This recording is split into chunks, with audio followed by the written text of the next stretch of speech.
Thanks for joining me, and today I'm going to cover the Dango M1 Maverick bifold wallet, Spec Ops edition. So Dango makes a lot of these types of wallets. They're RFID resistant. They're the thin line wallets. I'm going to kind of go over the features of this one.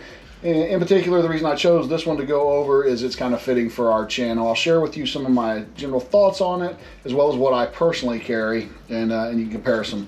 I'll also give you a link down in the description that you can check. It'll be one of my affiliate links. It'll go to Amazon and show you all their different products. So let's go ahead and move into this. So it comes in a nice little tin that you can certainly use for yourself. We'll pull the wallet out here, and the wallet also comes with a paracord that you can strap it up, and it's got a little guide. Also has some discount cards for other products on their site. So this is the 4-pocket edition of this wallet. They also have, I believe it's a 2-pocket or a 1-pocket.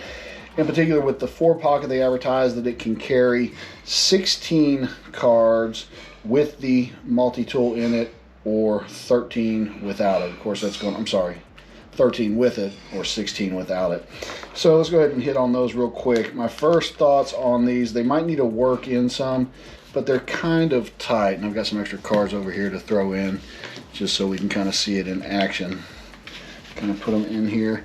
They're kind of tight, but this is also brand new, so they'd probably loosen up some with time. And then you have in here as well. So it's got a lot of storage space for your various cards, and also you have a silicone band here, which is acts as like a money clip, so you can kind of throw in money right in there, band it all up, and you got a pretty thick wallet. One thing to note is they do say specifically on their guide, if you're going to use this, if you're going to fly on a plane, make sure and pull that multi-tool and throw it in your checked baggage or leave it at home. The wallet's fine, but not with the multi-tool in it as far as going through security. I'm not sure. I mean, I'm sure they've checked into it, but I'm not so sure you couldn't get away with carrying it through security, just putting it on the belt.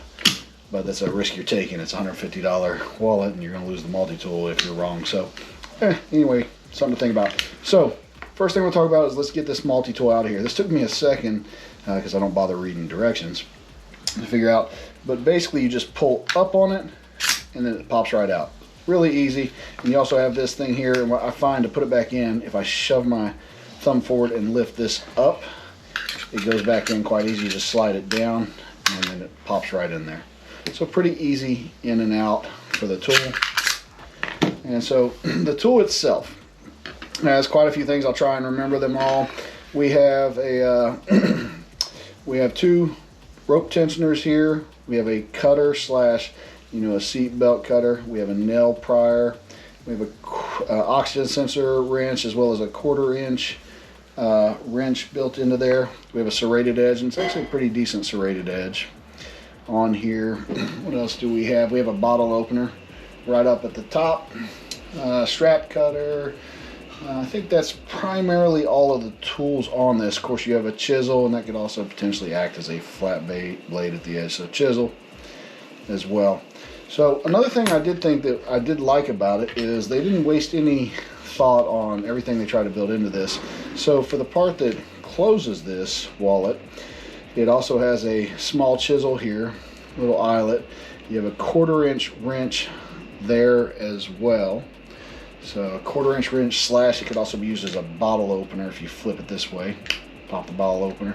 And I really like they have a flat tip and a Phillips built in. Looks like a really like a #1 Phillips. So you could have probably went a little bit thicker with that, in my opinion. But in a pinch, it's something that you didn't have, so it's worth knowing about.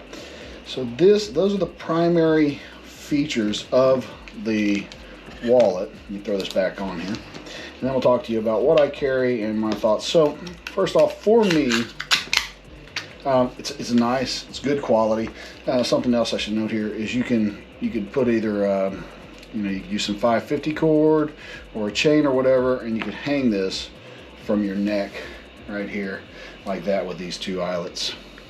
So that's probably not a bad way to carry that, especially if you're traveling somewhere and you want kind of a secure, because it's not easy to, you know, pull that or lose it if it's hanging around your neck. So I do kind of like that feature there. Now me, for my everyday carry, this would certainly work. I prefer a little bit of a slimmer design. So the two things I'm currently using is I have a wallet built into my phone case, and this is where I keep most of my primary use cards. I've always got my phone on me. Bad thing is, if you lose your phone, you also lose your, you know, your cards. But I love this case. I picked it up on Amazon.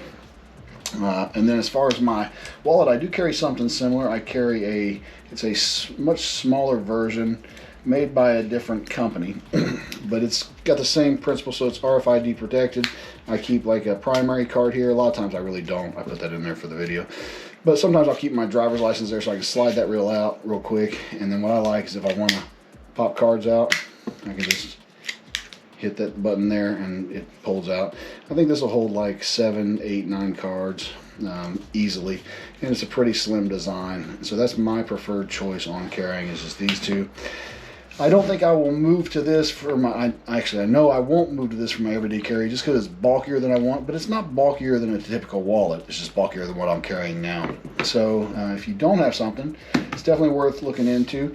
As I said, this is their robust, you know, they labeled it Spec Ops to appeal to a specific community of us preppers or people that like tactical stuff. But it's definitely their most robust version I saw on their website. They have slimline designs, slim as this, and even slimmer.